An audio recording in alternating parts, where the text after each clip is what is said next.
धाराशिव जिल्हा पुराच्या संकटात असताना जिल्हाधिकारी कीर्तिकुमार पुजार यांचा नृत्य करतानाचा व्हिडिओ समोर। चौफेर टीकेनंतर जिल्हाधिकाऱ्यांकडून दिलगिरी व्यक्त। राज्यातील पूर परिस्थितीबाबत मुख्यमंत्री देवेंद्र फडणवीसांनी पंतप्रधान मोदींना दिलं निवेदन। भरीव मदत करण्याचं मोदींचं आश्वासन। फडणवीसांची माहिती। शेतकऱ्यांना पीएम केअर फंडातनं पैसे देण्याची उद्धव ठाकरेंची मागणी। तर 600 कोटी फंडात असताना एक पैसा खर्च न करणाऱ्यांनी शहाणपण शिकवू नये। फडणवीसांचा पलटवार। तांत्रिक कारणांमुळे मनसे अध्यक्ष राज ठाकरेंचा मराठवाडा दौरा रद्द।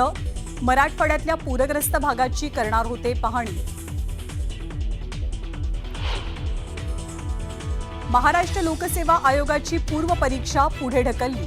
28 सप्टेंबरला होणारी एमपीएससीची परीक्षा आता 9 नोव्हेंबरला। महाराष्ट्रातल्या पूरस्थितीमुळे महत्त्वाचा निर्णय। राहुल गांधी पूरग्रस्त मराठवाड्याचा दौरा करण्याची शक्यता। काँग्रेसचे प्रदेशाध्यक्ष हर्षवर्धन सपकाळ यांनी राज्यातल्या पूरपरिस्थितीची माहिती राहुल गांधींना दिली। राज्यात आजपासून पुन्हा एकदा पावसाचा जोर वाढण्याचा अंदाज। 4 ते 5 दिवस कोकण, घाटमाथा, मराठवाडा आणि विदर्भात पावसाची शक्यता। एकनाथ शिंदेंनी डीपीडीसी बैठकीत अधिकाऱ्यांना खडसावलं। जिल्ह्यातील वाहतूक कोंडी प्रकरणी एका अधिकाऱ्याचं निलंबन। नवी मुंबई विमानतळाला दिबा पाटील यांचं नाव देण्याबाबत केंद्र सरकार सकारात्मक। मोदी आणि फडणवीसांच्या भेटीत चर्चा झाल्याची माहिती। वाल्मिक कराडचा समर्थक गोट्या गित्तेसह 5 जणांवर मकोका अंतर्गत कारवाई कायम। तर पुण्यातील कुख्यात गुंड निलेश घायवळवरही मकोका अंतर्गत कारवाई। घायवळ लंडनला पळून गेल्याची माहिती। सामाजिक कार्यकर्ते सोनम वांगचुक लेह पोलिसांकडून अटकेत। लडाखमधल्या हिंसाचार प्रकरणात वांगचुक यांच्यावर कारवाई।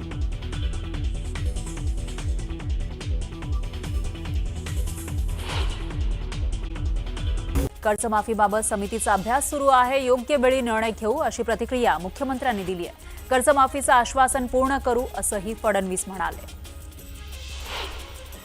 केंद्र सरकारच्या पीएम केअर फंडातून 25 ते 50 हजार कोटी रुपये काढून महाराष्ट्रातील शेतकऱ्यांची तात्काळ कर्जमाफी करा अशी मागणी काल उद्धव ठाकरेंनी केली होती। यावरून मुख्यमंत्री फडणवीसांनी ठाकरेंवर टीका केली। 600 कोटी फंडात असताना एक पैसा खर्च न करणाऱ्यांनी शहाणपण शिकवू नये असा टोला फडणवीसांनी लगावला। बुलढाण्यामध्ये नियोजन समितीच्या बैठकीदरम्यान ठाकरेंच्या शिवसेनेनं राडा घातला। बुलढाण्यात ओला दुष्काळ जाहीर करून कर्जमाफी द्यावी अशी मागणी शिवसेना युबीटीनं केली आहे। जिल्हाधिकारी कार्यालयाच्या गेटवरून उडी मारून आतमध्ये घुसण्याचा प्रयत्न शिवसैनिकांनी केला। या बैठकीला पालकमंत्री मकरंद पाटील आणि सहपालकमंत्री संजय सावकारे उपस्थित होते।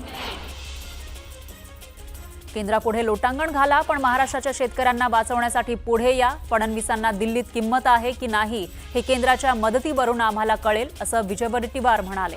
दिल्लीला जाऊन नुसतं येऊ नका, भरीव मदत मिळाली पाहिजे असं वडेट्टीवार म्हणाले। सरकारनं तातडीनं मदत द्यावी अशी सर्वसामान्य शेतकऱ्यांची अपेक्षा आहे। आमचीही सरकारला विनंती आहे की त्यांनी नेहमीपेक्षा पुढे जाऊन मदत करावी।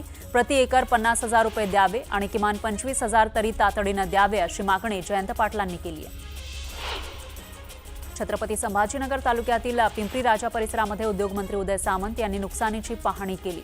यावेळी धनगर बांधवांनी मंत्री सामंत यांचा ताफा अडवत आरक्षणाची मागणी केली। बीड जिल्ह्यामध्ये ओला दुष्काळ जाहीर करून तातडीनं हेक्टरी 1 लाख रुपये मदत द्या या मागणीसाठी बीडमधील शेतकरी संघटना एकवटल्या। जिल्हाधिकारी कार्यालयाबाहेर आंदोलन करत शेतकऱ्यांनी सरकारविरोधात जोरदार घोषणाबाजी केली। संपूर्ण कर्जमाफी आणि ओला दुष्काळ जाहीर करावा या मागणीसाठी परभणी जिल्ह्यातील शेतकऱ्यांनी जिल्हा प्रशासनाला निवेदन दिलं। सरकारनं संवेदनशीलता दाखवून शेतकऱ्यांना मदत करावी अशी मागणी यावेळी करण्यात आली। मांजरा नदीच्या महापुरानं बीडच्या पाटोदा तालुक्यातील अनपटवाडीमध्ये मोठं नुकसान झालंय। शेतीसह अनेकांचे संसार पाण्यात वाहून गेले। पूर ओसरून 3 दिवस झाले पण पूरग्रस्तांना अद्याप मदत मिळालेली नाही। अतिवृष्टीने अनेकांची घरं उद्ध्वस्त झाली आहे। सिंदफणा नदीच्या काठावर असलेल्या अनेक गावांना पुराच्या पाण्याने वेढा दिला। राजकीय दौरे झाले, आश्वासनांची खैरात वाटली गेली. आता नेमकी मदत कधी मिळणार याकडे शेतकऱ्यांच्या नजरा लागल्यात. अतिवृष्टी आणि पूर परिस्थितीमुळे बीड जिल्ह्यातील तब्बल 329 रस्ते खचलेत, काही पूल वाहून गेले. त्यामुळे अनेक गावांचा संपर्कही तुटलाय. रायमोहा ते डोंगरकिनी महामार्गावरील येवलवाडी इथला पूल वाहून गेला. त्यामुळे नागरिकांना जीव मुठीत घेऊन प्रवास करावा लागतोय. बीड जिल्ह्यातील खामगाव भागामध्ये राहणाऱ्या अण्णासाहेब भावले यांच्या घरामध्ये मध्यरात्री अचानक पुराचं पाणी शिरलं. घरातील माणसं आणि जनावरांना वाचवत असताना घरातील सर्व साहित्य पुराच्या पाण्यात वाहून गेलं आणि क्षणात होत्याचं नव्हतं झालं. अहिल्यानगर जिल्ह्यामध्ये झालेल्या अतिवृष्टीमुळे ग्रामीण भागातील जनजीवन विस्कळीत झालंय. पाथर्डी, शेवगाव, नगर, कर्जत, जामखेड या तालुक्यांमध्ये मोठ्या प्रमाणामध्ये शेतीचं नुकसान झालंय. सोयाबीन, कापूस, तूरडाळ आणि ऊस ही उभी पिकं पाण्याखाली गेली आहेत. त्यामुळे शेतकरी हवालदिल झालाय. लातूर जिल्ह्यातील मांजरा नदीवर बांधण्यात आलेल्या बॅरेजचे दरवाजे न उघडल्यामुळे शेतकऱ्यांचं प्रचंड नुकसान झालंय. पाटबंधारे विभागाच्या गलथान कारभारामुळे बॅरेजच्या गेटची दुरुस्ती न केल्यानं शेतीचं इथलं नदीचं पात्र 1 ते 1.5 किलोमीटर लांबपर्यंत गेल्याचं दिसून येत आहे. तर पिकांसह शेतजमीन सुद्धा खरडून गेल्याचं पाहायला मिळत आहे. जळगाव जिल्ह्याच्या भडगाव, पाचोरा, चाळीसगाव आणि अनेक तालुक्यांमधील गावांमध्ये 3 दिवसांपूर्वी जो पाऊस झाला होता त्यामुळे कहर पाहायला मिळाला. भडगावमध्ये शेतीचं मोठं नुकसान झालं. अनेक ठिकाणी माती, जनावरं वाहून गेली आहेत. शाळा आणि महाविद्यालयांमध्ये पुराचं पाणी शिरलं. त्यामुळे कागदपत्रे, पुस्तकं त्याचबरोबर फर्निचर पूर्णपणे भिजलंय. हिंगोली जिल्ह्यामध्ये अतिवृष्टीमुळे 3.25 लाख हेक्टरवरील पिकांचं नुकसान झालंय. मंत्र्यांनी पाहणी केली आहे, मदतीचं आश्वासन दिलं, मात्र अद्याप मदत न मिळाल्यानं शेतकरी हवालदिल झाले. सध्या शेतकरी मदतीच्या प्रतीक्षेत आहे. नांदेडमधील गोदावरीची पूरस्थिती 4 दिवसांपासून कायम आहे. पाण्याचा विसर्ग सुरूच आहे. त्यामुळे गोदावरी नदीला पूर आलाय. शेतात पाणी साचलेलं असल्यानं पिकं जागेवरच सडून गेली आहेत. नदीकाठची शेकडो हेक्टर शेती पाण्याखाली गेली. लातूर जिल्ह्यामध्ये पुन्हा एकदा मुसळधार पावसाला सुरुवात झाली आहे. त्यामुळे लातूरमधील जनजीवन पुन्हा विस्कळीत झालं. नदी नाले ओसंडून वाहू लागले. त्यामुळे पुलावरून पाणी वाहू लागलंय. त्यामुळे अनेक गावांचा संपर्क तुटलाय, तर वाहतूकही ठप्प झाली आहे. चंद्रपुरात होणाऱ्या सततच्या पावसामुळे शेतकऱ्यांचं अतोनात नुकसान झालंय. सोयाबीन, कापूस, तूर पीक हे मातीमोल झालंय. मात्र प्रशासनाकडून कोणतीही नुकसानीची पाहणी करण्यात आलेली नाही. पंचनामे न झाल्यानं शेतकरी संतप्त झालाय.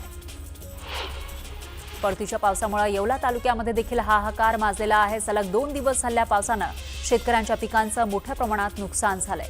सर्वच होत्याचं नव्हतं झाल्यानं शेतकरी हतबल झालाय. जामखेड तालुक्यातील खर्डा परिसरावर मुसळधार पावसानं कहर केलाय.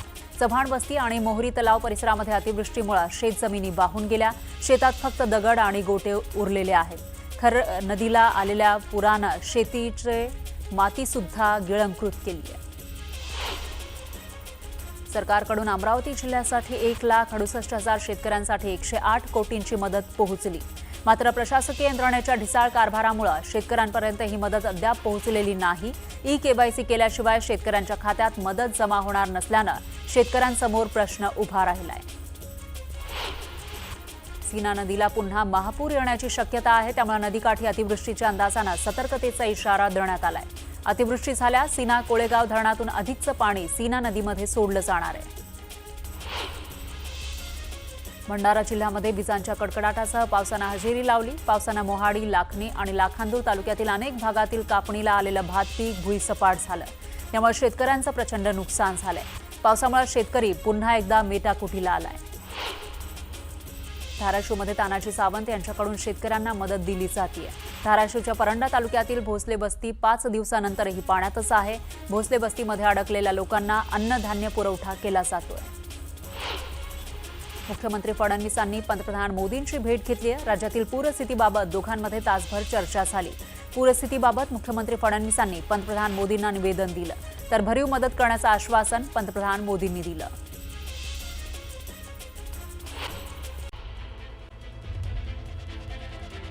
राज्यातील पूरस्थितीबाबत मुख्यमंत्री फडणवीसांनी पंतप्रधान मोदींना दिलं निवेदन. भरीव मदत करण्याचं मोदींचं आश्वासन. फडणवीसांची माहिती. शेतकऱ्यांना पीएम केअर फंडातून पैसे देण्याची उद्धव ठाकरेंची मागणी, तर 600 कोटी फंडात असताना 1 पैसा खर्च न करणाऱ्यांनी शहाणपण शिकवू नये, फडणवीसांचा पलटवार. महाराष्ट्र लोकसेवा आयोगाची पूर्व परीक्षा पुढे ढकलली. 28 सप्टेंबरला होणारी एमपीएससी परीक्षा आता 9 नोव्हेंबरला. महाराष्ट्रातील पूरस्थितीमुळे निर्णय.